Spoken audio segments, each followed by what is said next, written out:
大家好，我是美食多。一转眼已经立秋了，昼夜温差比较大，这个时候很多朋友们都会出现口干舌燥、食欲不佳的情况。那我们就要多吃一些比较新鲜的瓜果、蔬菜，价格便宜，营养又高。但是我们一味的吃这些清淡的食材，嘴里难免会出现一些无味的情况。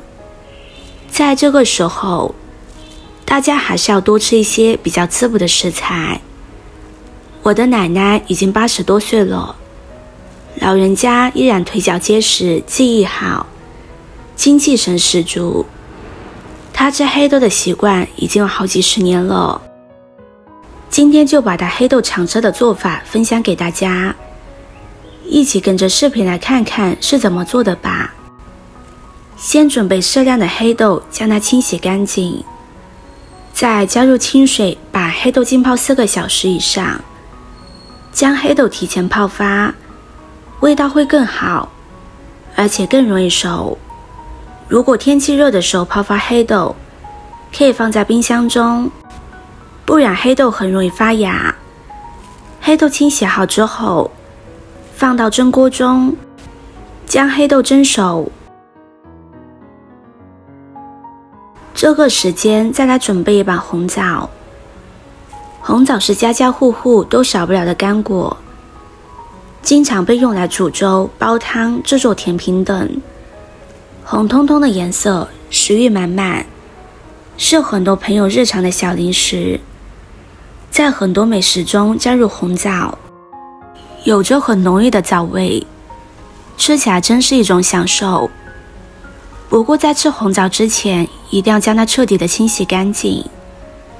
红枣的褶皱里面很容易藏污纳垢，面粉的吸附力很好，加入面粉清洗红枣，就可以将这些灰尘、脏东西通通都带出来。这样洗过的红枣就会很干净。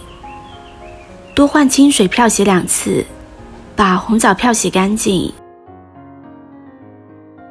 洗干净控水捞出，放入盘中，用剪刀把红枣剪成小块，顺便去除枣核。把枣核去除之后，吃着会更加方便。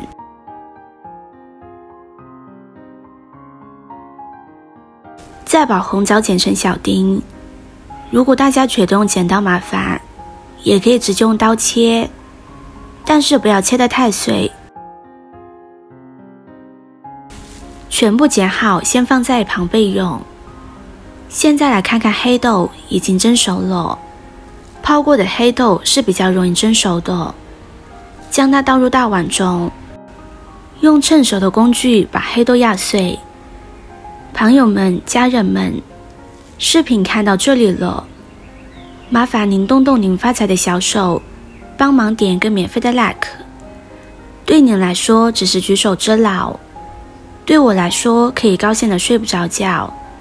现在这个视频就辛苦您点赞转发一下吧，非常感谢大家的支持和鼓励。压成这样之后，再往里边加入1小勺白糖，3克酵母粉，把浸泡黑豆的水也倒进来。浸泡黑豆的水中有很丰富的营养，大家千万不要丢掉。将它们搅拌均匀之后，再往里边少量多次的添加面粉。面粉一定要少量多次的添加，防止面糊出现过干或者过稀的情况。面糊太干了，就可以往里边加一些水，太稀了就可以加入一些面粉。最后搅成这样没有干面粉的面糊就可以，将它放在一旁醒发半个小时。半个小时之后已经醒发好了，现在把切好的红枣倒进去，将红枣搅拌均匀，顺便给面糊排排气。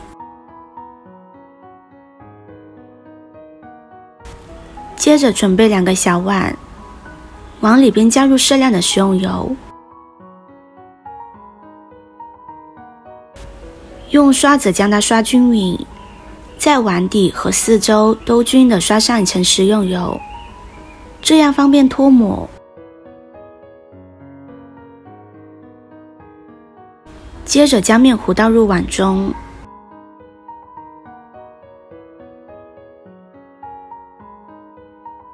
用刷子将它整理平整一些。大家可以在刷子上沾上一些食用油，这样可以防粘。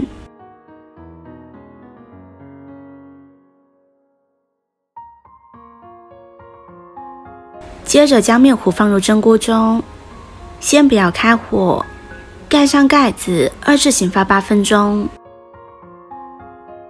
现在大家可以看一下，醒发过的面糊已经变大了1倍，这个时候就可以开火，将它蒸上半个小时的时间。时间到了之后，打开盖子看一下，哇，好香呀！不烫熟的时候将它取出来，用铲子在边缘画上一圈，这样方便脱模。然后再把小碗倒扣过来，像这样就非常轻松地将它取出来了。大家看一下，这样蒸出来的黑豆发糕非常的蓬松暄软，比外面买的面包还要好吃。最重要的是干净卫生，当做早餐晚餐都是很不错的，不仅营养丰富，口感也是很好。里面加入了红枣，香香甜甜的，小孩也爱不释手。喜欢的朋友就收藏起来试试吧。视频看到这里了，麻烦各位哥哥姐姐动动小手给我点个赞吧。点击我的头像，可以看到更多的美食视频。我们下个视频见啦！